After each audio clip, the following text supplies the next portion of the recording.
오늘도 이 아침에 기도의 자리로 나오신 성도님들을 환영하고 축복합니다. 오늘 우리에게 주신 하나님의 말씀은 마태복음 13장 44절에서 58절의 말씀입니다. 천국은 마치 밭에 감추인 보화와 같으니 사람이 이를 발견한 후 숨겨두고 기뻐하며 돌아가서 자기의 소유를 다 팔아 그 밭을 사느니라.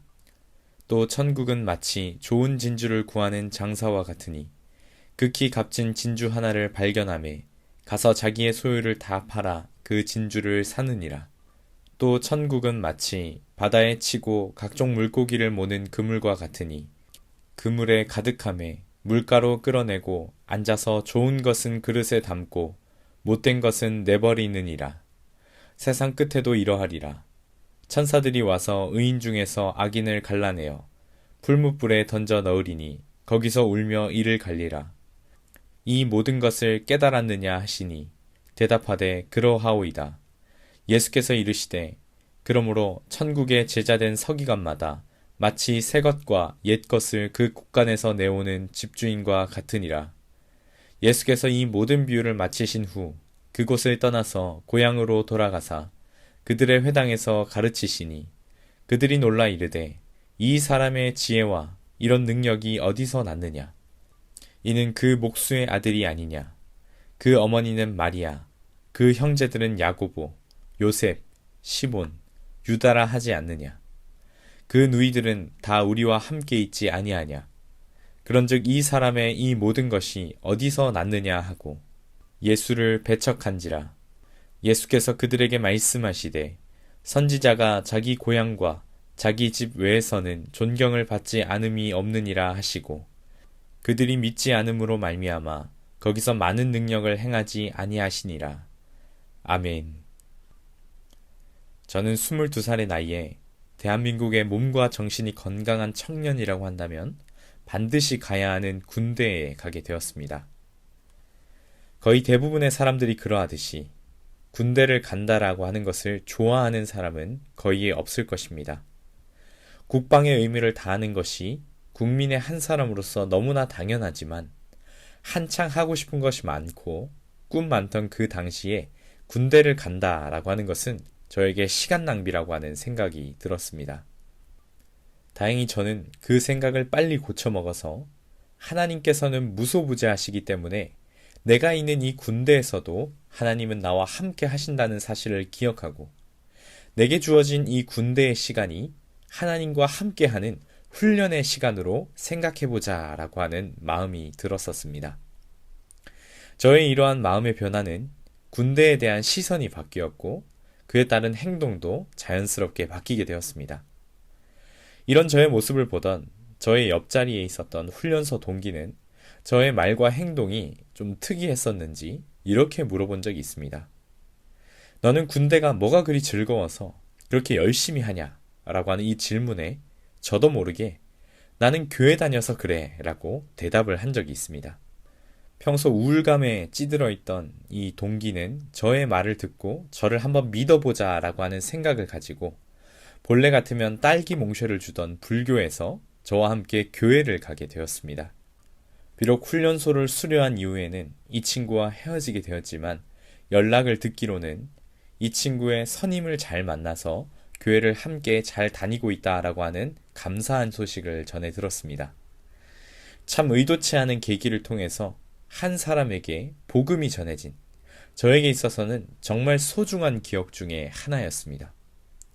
그 우울할 수밖에 없는 군대의 상황 가운데 속에서 하나님 나라를 발견하는 것은 저의 삶의 원동력이 되었고 하나님의 나라의 확장이 무엇인지를 배우는 계기가 되었습니다. 오늘 말씀에서도 이와 같은 천국에 대해서 예수님께서 말씀하십니다.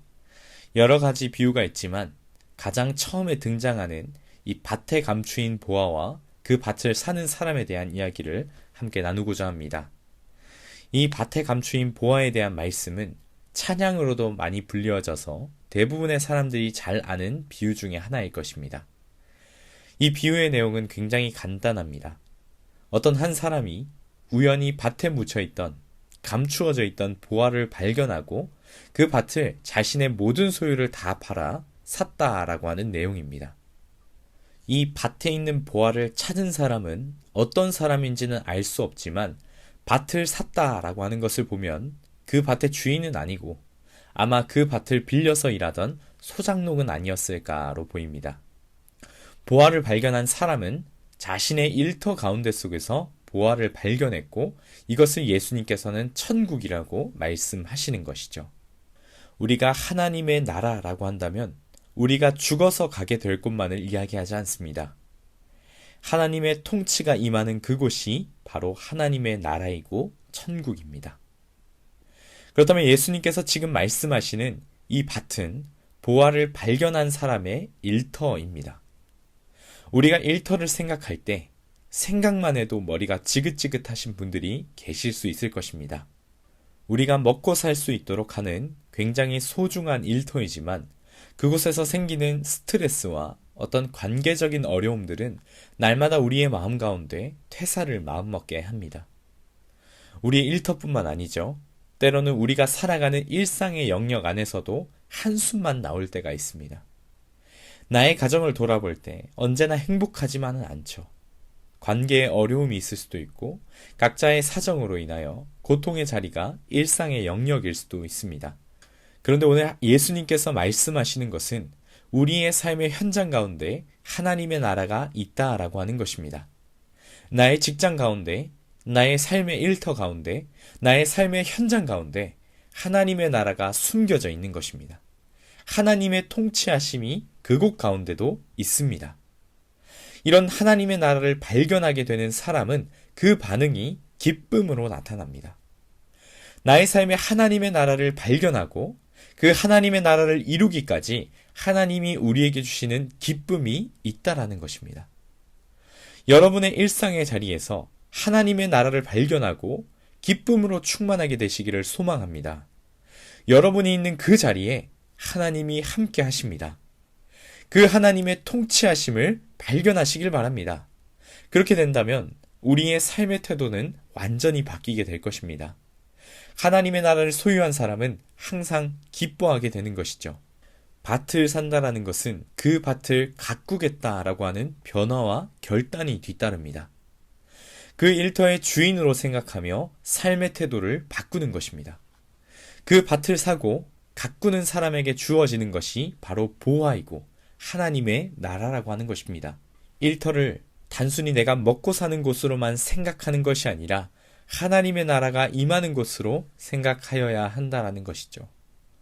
그러한 사람은 직급의 높고 낮음을 떠나서 무엇이든지 그 자리에서 하나님과 일터를 연결하는 복의 통로가 될 것입니다. 하나님 나라의 일을 감당하고 또 경험할 수 있는 현장이 되는 것이죠. 오늘 이 예수님의 말씀이 나의 삶의 자리를 괴로움으로만 생각하던 시선에서 벗어나 그 자리에도 하나님의 통치가 임할 수 있는 하나님의 나라라는 것을 기억하는, 그리고 항상 기뻐할 수 있는 우리 모든 사김의 교회 성도님들이 되시기를 간절히 소망합니다. 이 시간 말씀을 기억하면서 함께 기도할 때 나의 삶의 자리 가운데에서 하나님의 나라를 발견하게 해달라고 기도합시다. 교회에서 예배드리는 그 순간만이 하나님 나라를 누리는 순간이 아니라 나의 삶의 모든 영역에서, 나의 일터에서, 나의 가정에서, 모든 곳에서 하나님의 나라를 발견하게 하여 주시옵소서. 또한 하나님의 나라를 발견함으로써 항상 기쁨을 누리며 살아갈 수 있도록 도와주시옵소서. 이 기도 제목들로 함께 기도했으면 좋겠고요. 특별히 오늘까지 청년부 수련회가 진행됩니다. 그 은혜의 자리에 많은 이들이 하나님의 한량없는 은혜를 경험하고 누리는 시간 될 수 있도록 함께 기도로 동참해 주시기를 바라고요. 그리고 마지막으로 나라와 교회와 가정과 또 각자 가져오신 기도 제목들과 또 지진으로 인하여 고통당하고 있는 이 튀르키예와 시리아에 하나님의 위로와 안식이 있을 수 있도록 우리가 함께 기도하며 나아가셨으면 좋겠습니다. 함께 기도하시겠습니다.